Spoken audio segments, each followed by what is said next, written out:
Tesla just now made several major moves that are very significant for Robotaxi, and these are very big. First, a patent filed by Tesla shows a very smart automatic self-cleaning capability. Not only can a Cybercab detect when it needs to be cleaned, it then uses the HVAC system to sanitize when people are not in the car, even driving to a sanitation station somewhere when that is needed. This patent is full of new features and will walk you through all of that. Second, full self-driving 12.4.2 is now rolling out to customers. Elon Musk explained why it took longer than they expected, and we've now got the first reports that, how good it's all coming in. We also have Elon Musk now following on X. The ex-founder of ride-hailing company Uber, Travis Kalanick, would make total sense if he's a new board member or perhaps the president of a new division. We also have great news about the Cybertruck and Tesla China numbers. So I've got Jeff Lutz with us. Jeff is a multi-decade supply chain executive and chief quality officer. Now he's the CEO of his own high-tech manufacturing consulting firm. Thank you so much, Jeff. Yeah, it's great to be with you, Herbert. Don't blink. A lot of things are happening real time. I blink like crazy. But this news, I got to give you credit, Jeff. I absolutely have to give you credit because you're the only person in the entire Tesla community who's ever even repeatedly talked about how you saw the Robotaxi, the Cybercab, going to have certain equipment. There's going to be some sort of sanitation built in.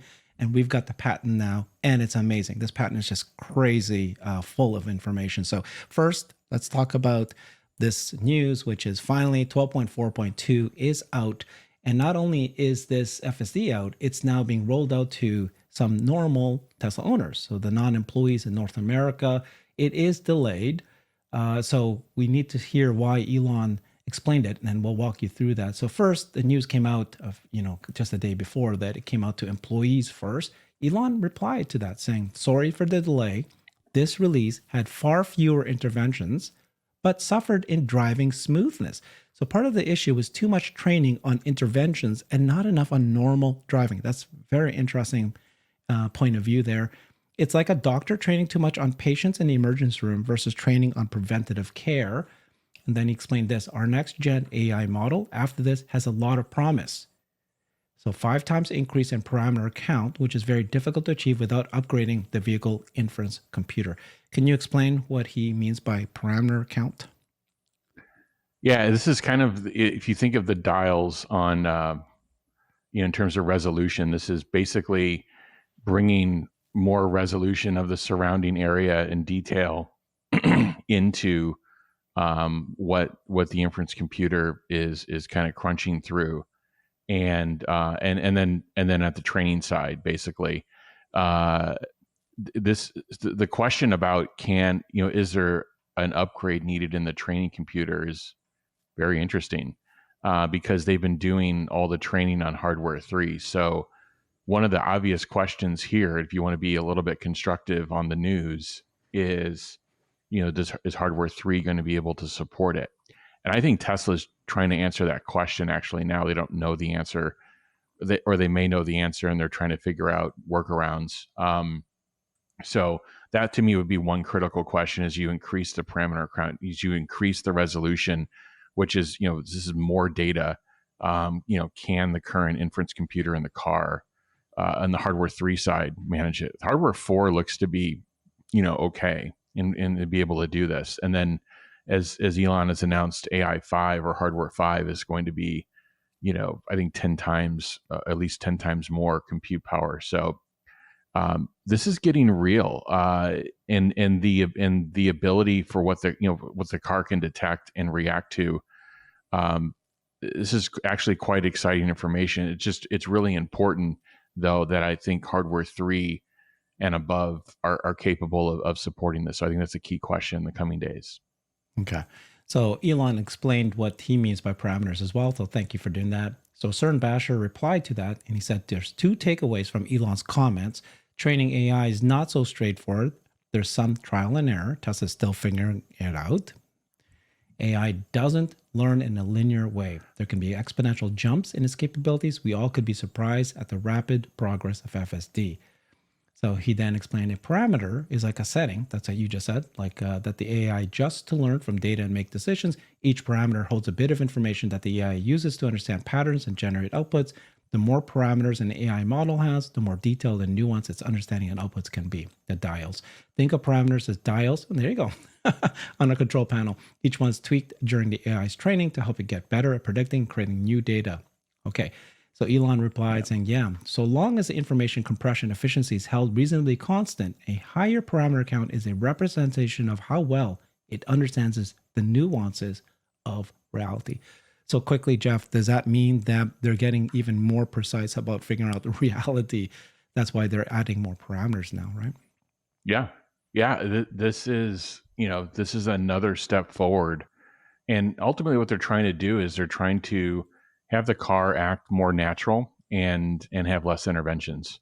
And there's the safety, and I'm sure they prioritize, what interventions they're working through in terms of safety versus just, hey, I had to touch the accelerator, or I had to kind of grip the wheel here to make sure this turn, happened the way I wanted it to happen. And they're trying to get rid of all those things as well. There goes back to this saying that Elon has had, and I think drives his team: all input is error.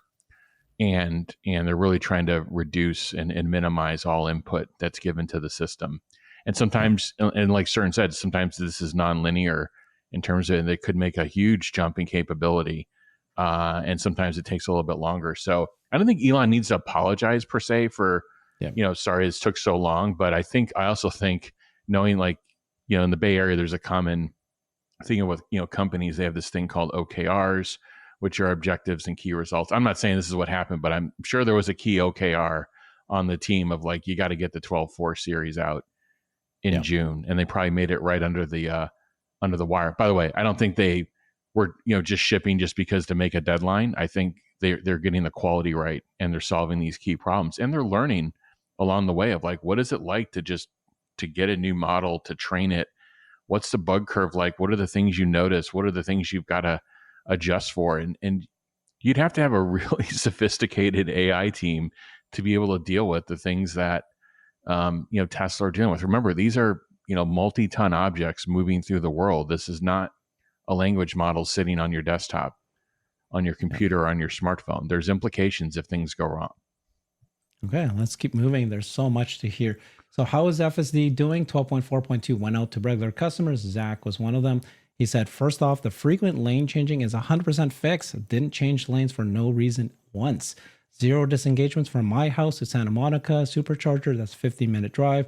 Short drive, but very noticeable improvements. Creeping is smoother while being as confident as before. The vision-based attention monitoring can see much better at night. Before on 12.4.1, it wouldn't be available at night and the car would nag frequently. This drive on 4.2 is available the whole drive. Seems like a very solid build. We'll drive it more tomorrow to give better details and thoughts. Okay, he's got a road trip coming up. So that's great. That's first impression, short drive, looking good. So we'll see more about that. All right, this is the other thing that happened just yesterday. Elon Musk started following Travis Kalanick on X. If people don't know, but Travis was the founder of Uber, ride-hailing Uber company. He's no longer really part of the company anymore. What do you know about this, and what do you take out of this, Jeff?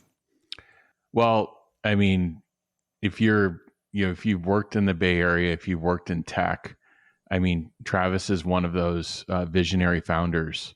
He definitely has a kind of a sordid history in terms of, if you look at the work he's done and kind of, the things that have happened. But at the core of it, he's the founder and kind of visionary behind Uber. This is a big deal. And, he was basically ousted from the company. And, and so even when Uber was private for a long time. And then when it went public, he wasn't even part of kind of that dais of folks to kind of ring the bell, taking this massive company public, which he was a visionary founder. So, I mean, who knows? But I mean, in terms of like the vision of Robotaxi, and I know for a long period of time that Uber wanted to go from cars with drivers to autonomous driving. They've had several autonomous driving efforts that they've worked on. They've working with major universities, acquiring various companies along the way, and doing investments. They still have investments in and some companies today that are working on autonomous driving. And and that was all spearheaded. Most of that was, or all of that was spearheaded under his reign. So visionary founder, very sharp individual. And Elon follows. I mean, sometimes it could mean something, but in the past we've seen, like, it's just interesting timing, and we're kind of in this, call it 30 to 40 day window between now and the 8/8 event. Is it in some sort of advisory position? Would he take, he could certainly be a huge help in terms of, like, how do you roll this network out that Tesla is, going after. And not to say that the Tesla people don't have this capability, but if you look at what's happening at Tesla right now, the business units, the expansion in business, whether it's energy, these are gigantic businesses that are being created under Tesla, the supercharging business. And now, potentially, not potentially, but an announced, Robotaxi effort. You're going to need, I think, more management horsepower. They're either going to figure out how to promote from within, and there's, that great talent that's been hired in, Elon's likeness over the last 10 to 15 years or more, or they're going to have to go out and get it. And Tesla does not have a history of going out and hiring, big names at kind of the executive level and bringing them in. So I would actually like to see, I don't know how you have to look at the chemistry and how they work together, but Travis is definitely smart. He's definitely a visionary. And, as the founder of Uber and what, millions of people, hundreds of millions of people use today, he was the founder of. So who better to have, at least as an advisor in some capacity, if not, in some sort of management function, overlooking, what does tech, if we're talking about 100 million robo-taxis and, maybe 10 years, how do you go from zero to that, putting that plan together? Yeah. I love this. This is big news. I think it means that there is no partnership with Uber. What you did was again, this is just a follow on X, so we don't know what it is, but it could be, like you said, an advisory. This is the guy that started Uber, knew how to negotiate, how to roll it out. He knows everything. He knows everything you need to know about ride hailing to the detail. He knows all the data points. And so he can advise regulatory governments. That was his thing, right? And like you were saying earlier, he is you can't stop this guy. This guy will do anything and everything to make something succeed. So it could be good. Okay, so let's listen to what this Justin from Lord Perdifaco was saying. So this is not a signal for a potential Uber partnership. Travis is a legend at running operations. He could be exactly what's needed to run, advise a robotaxi rollout. He was ousted from Uber. He immediately sold the shares after IO, so he has no relationship or desire to help Uber at all. Travis was not even invited to Uber's IPO on stage. Instead, he watched from the stands. He's shameful, and people like Bill Gurley should be whatever. And this is the investors, how they ousted him. I don't want to. I think both sides have a major point, but I think I would stand more on Bill's side, the investor. Travis knew that Uber must be either number one or tied for number one in autonomy for Uber to survive. Elon Travis attended the same dinner a couple of months ago, would not be surprised at all if they continue talking since, resulting in Elon publicly following him on X. Travis currently runs Ghost Kitchens, not sure if or how he would join up Tesla, but even an advisor would be suffice.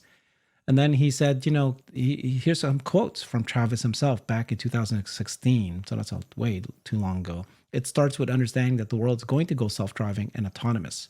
So if that's happening, what would happen if we weren't a part of that future? If we weren't part of the autonomy thing, then the future passes us by basically in a very expeditious and efficient way. He's talking about Uber needing to explore autonomous driving back in 2016.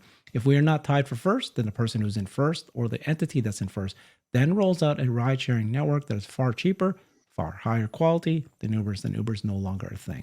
So he knew that that was going to be an issue. Yeah, again, it goes back to the visionary commentary of you thinking, many years ahead, and again, investing in driverless solutions and trying to get to that, endpoint. But I don't view him as much of a technologist into those kind of details. That's perfect for Elon and Elon's team. But this business side, the business side of Robotaxi, the regulatory side of Robotaxi, and what's that plan for expansion? Well, that's where he has tremendous expertise.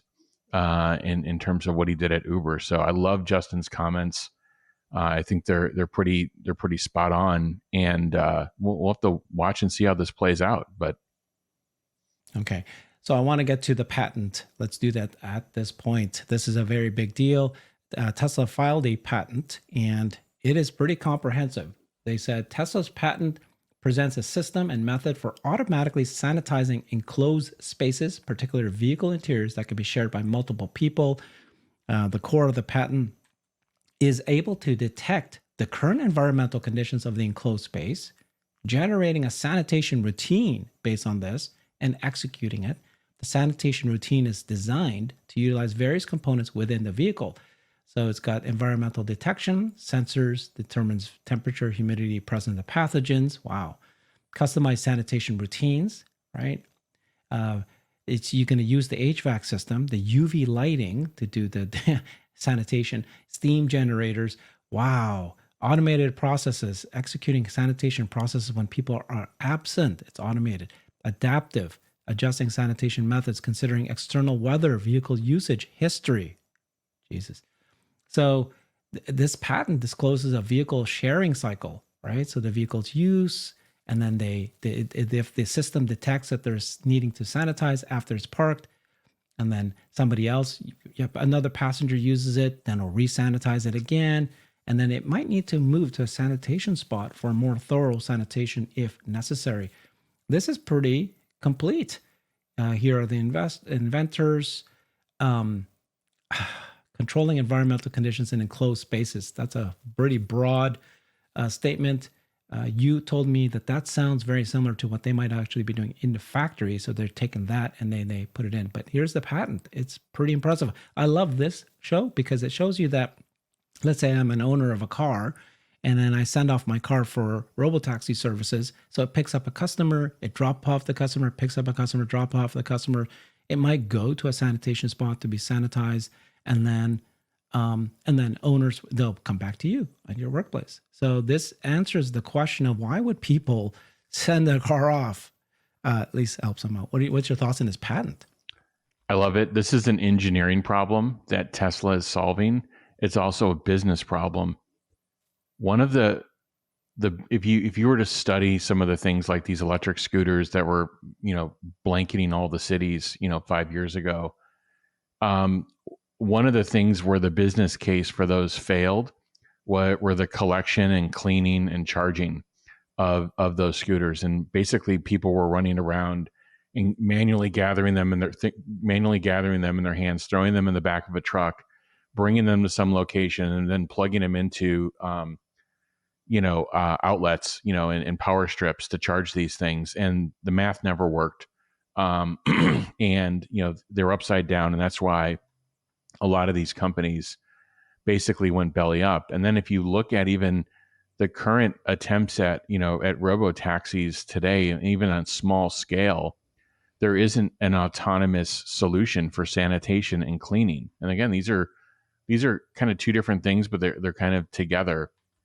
And I think, first off, so Tesla's leapfrogging everyone. No one has this autonomous cleaning solution that Tesla is proposing here. And by the way, it's using the existing and maybe some additive engineering that would need to be added to the vehicle. But everything is extremely low cost in terms of the approach, but highly effective. UV lighting is highly effective. It's used in manufacturing environments. It's used in many environments. It's not expensive. It's effective. Steam generation, water, and these are all low cost approach, but they're low cost approaches, but they're very effective in cleaning. And there's also kind of a personal thing here too of like, you look at your app or if you're owning this fleet and my car, it's going through a cleaning process now. It feels good that your car's going through a cleaning process. It's going through a sanitation process. So driving this to autonomy is again, this is a critical step in having a robotaxi fleet. You can't think through these things kind of like half, you've got to think through you got to think through what's end state look like. What does this look like, even 10 years from now? And in 10 years from now, nobody should be, in there scrubbing or cleaning their car by hand. Of course you can. And of course you have the opportunity to do that. And it looks like that they're at least putting the opportunity in there for these to go to some sort of centralized spot. I think what they're going to do is add, they're going to do some sort of additive process to supercharging stations where they would actually have a more kind of deeper cleaning operation that the car could drive into. One of the things that came to mind, I was actually going to post about this, is if you remember right before Cybertruck was being released, they had this pop-up kind of car wash thing that they were driving the trucks into in Austin. They were driving out of, and they were, no bigger or no longer than like 2 or 3 Cybertrucks. And it was a whole pop-up kind of car wash operation that they just put in the parking lot in Austin. So, I mean, it's interesting of kind of where this could go. And I think number one, this is autonomous. Number two, I think there's more patents to come. I think you're going to hear more about a deeper cleaning process that could be available.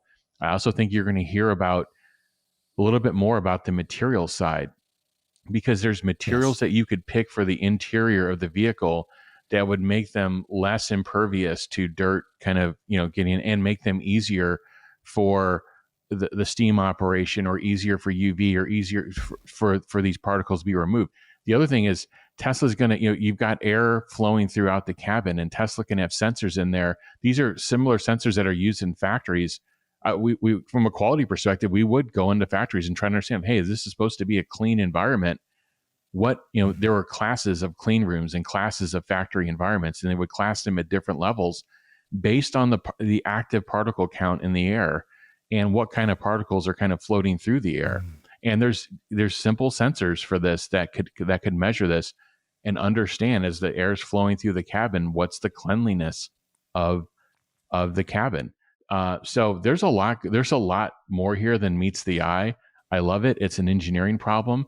I think Tesla is perfectly situated with their work in HVAC and just with their engineering prowess to go and tackle these problems. I think there's more patents to come. And when you think about in the future having to take a license on autonomous driving on Robotaxi from Tesla, it's going to be more than just the hardware computer and the software in the car. They're thinking about the whole business. Love it. Anyways, I do want to give you so much credit, Jeff, honestly, because you were talking about this for months. I kind of ignored it. Everybody ignored it just because it felt like I was a little out there. Typical northern. No, Tesla's been thinking about this for a long time. Right. I'm not saying I ignored it. I'm saying that it's obviously it sounds right. It's just that it felt like it was this next level thing that they're going to do, and they're doing it. They're really doing this. And so, okay. I mean, obviously it makes logical sense. It's just that, wow, they're really doing this. Let's go through the patent because it's pretty impressive. So figure 2 shows the configuration of sanitation system 200 used to sanitize enclosed spaces. The system consists of sensors, control systems, HVAC systems, lighting control, humidity control. These work in conjunction to perform effective sanitation processes. So here's sensors, you got the control system, right? So it's all automatic with electronics, software systems. You got the HVAC, lights, and humidity. Then you got figures 4A to 4C shows sanitation of various surfaces using the HVAC system. So because they already have this, state-of-the-art HVAC system that they've got, it blows warm air towards the top of the steering wheel. Now, of course, will it have steering wheels? I guess for those that if you send your own car, door windows, central display for sanitation. Here's what it looks like. It's almost like as if they had thought about this years ago, why they created the air to come out this way. Like, I don't know. Like, did they really think about this years ago? Or is just the way things turned out perfect, right? The system can then drive so then there's sanitation lights, heated air by adjusting the portions of the vehicle seats. So the vehicle seats and steering wheel would move, right? Because it's all automated. Explain the process of automatically extending the seatbelt for sanitation. Wow, even the seatbelt can be moved. So here's the steering wheels, everything being moved around. The seat itself is moving up and down out of the way. And then you've got the seat belt itself being moved, being loosened so that you can have access to the more of the seats. So then they talk about the touch screens, sanitation of touch screens and other contact surfaces inside the vehicle using thermal management. Active heating elements. Frequently touched surfaces like touchscreens can be effectively heated and sanitized. Then you get hygiene, major contact points.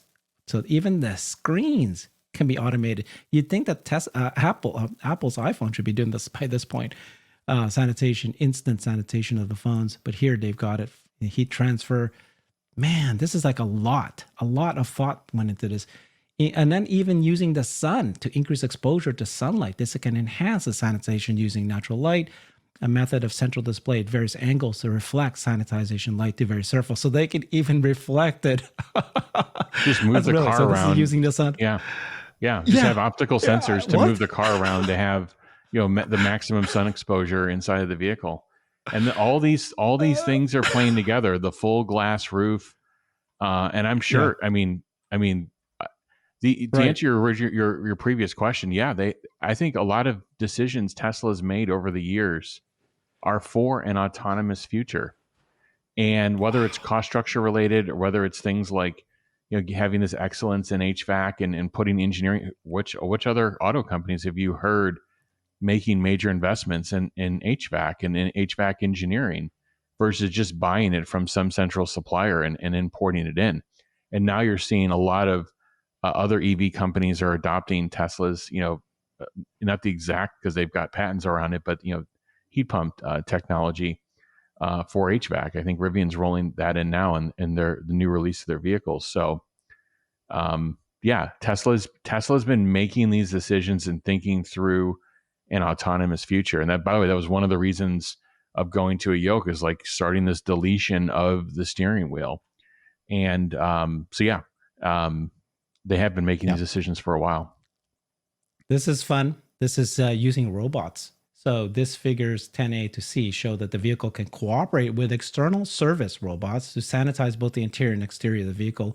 So here's the figures. You can see that in this case, it's a industrial arm that can sanitize exterior also. So this is like automated cleaning, whether it's a humanoid, whether it's a, just industrial. This is a service stations will probably do this, both internal and external. No, I think these are going to be, designed and manufactured by the Tesla supercharging team and installed at supercharging sites. And that's that booth I was referring to that you were seeing Cybertrucks flow through in Austin. To me, that was a clue. I think that was a Tesla designed car washing booth, but let's see. Okay. Two other news that is pretty incredible.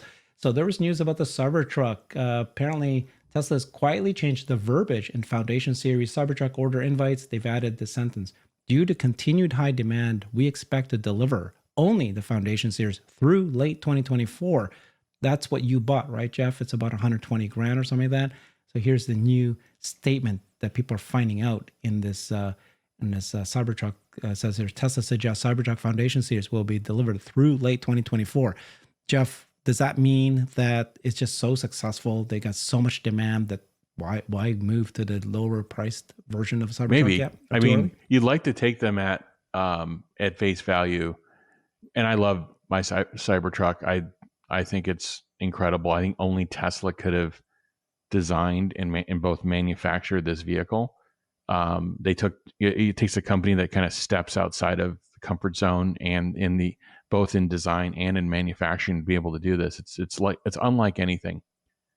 But this could also mean that I want to take the other side of this, and I always kind of have this, balanced view that we have on the show of just, okay, maybe the other side of this is that they haven't implemented the cost reductions that they needed to at the pace to come off of Foundation Series. And so they need to keep running it longer. Now, they've been putting more invites went out last week. So I also don't doubt Tesla at their word, is that they put these invites out and people are configuring their vehicles. So I think they have, and I've always said, I think they could do the Foundation Series globally. The issue is there's certain countries that are going to have regulatory requirements that may drive some adjustments in hardware to the vehicle. So if you're Tesla, you want to basically be building one hardware version, Cyber Beast and all-wheel drive, but kind of just one version of main hardware versus. But I think they could actually take the Foundation series globally. That was my original inclination. So this data point says that they're going to run it through 2024, which means they are getting, they're getting demand. And this is a different signal than I think Elon sent from the shareholders meeting as well, which said it could be, he said it would, be this quarter that they would come off of it. So I think there may have been new information since the shareholder meeting of they put invites out and they got a high return rate, but it could also be new information since the shareholder meeting of like, oh shit, we haven't got our cost reductions in on the pace that we thought we would get them, and we need more time. Yeah, the weird part about what you just said there is that he did say that we're already at 1,000 runway per week. So if you're already 1,000 run rate for a week, why would you then say, oh, I gotta hold back to the Foundation series? Sounds like they're selling it, but we'll see. No, they are selling, and I think they're above 1,000 sustained. But remember, even 1,000 sustained is only 20% of their planned run rate. They want to run at 5,000 a week to get to the 250K annualized. So when you're running at 20% of your peak utilization, you're going to have a gap in cost structure, definitely on the transformation side. And then you're still going to have some on the component side as well. A lot, actually. Okay. All right. Last bit of news here is Tesla China has extended its promotion. So they allow new buyers to choose between a zero interest option. My gosh, that's great. Zero interest and or a zero down payment option. Model 3, Model Ys through next month. So that's why we saw a jump in sales in Tesla cars in China. So this is what they sent out there. So after Tesla sales hit a new high in June, this is Tesla China. Tesla has been benefiting again in July. So they're going to go ahead and offer you the interest. No, it does not cost a penny. A cup of milk tea every day. Isn't that great? Lower down payment, limited time, low interest rates. So you have these options that you can choose from. And it would be great to see what's going on in the rest of China, both for, what's going on in other EV manufacturers. Are they doing something similar? It's really good to have that context of like, is this table stakes now in China based on what's going on economically? Are the CCP, is the government actually also doing their own bit of incentives around, or are they financially stimulating? We know they are, but have they increased that to drive recovery in the economy? So it'd be interesting to know, like, is this a Tesla only move, or are they doing? Is this table stakes now in selling vehicles? But what's great to see is when they make these moves, people are buying Teslas. They had a huge week last week, and I think we're going to get some numbers here shortly for the final week of June. But as Tesla's put out their own social messaging on Weibo, I think overnight or the night before, they said, hey, we had a record June. So they know the numbers for the full month. We're still waiting for that last week. They know the numbers for the full month, and they're saying it's a record. So it's great to see the response. Thank you so much, Jeff. I loved today's show. We covered quite a bit of ground, and we got your recommendations and suggestions and thoughts and review. So we covered FSD, rolling out. We got the patent. That is so big. You've been talking about it for a while. You were proving it right. Then you've got Cybertruck, and you've got China numbers. Thank you, Jeff. Follow him on X at @TheJeffLutz. Thanks, everybody. Thank you. Bye-bye. I've created a website that is the most comprehensive resource for the Tesla investor. Please check it out. Simply go to my website at herbertong.com.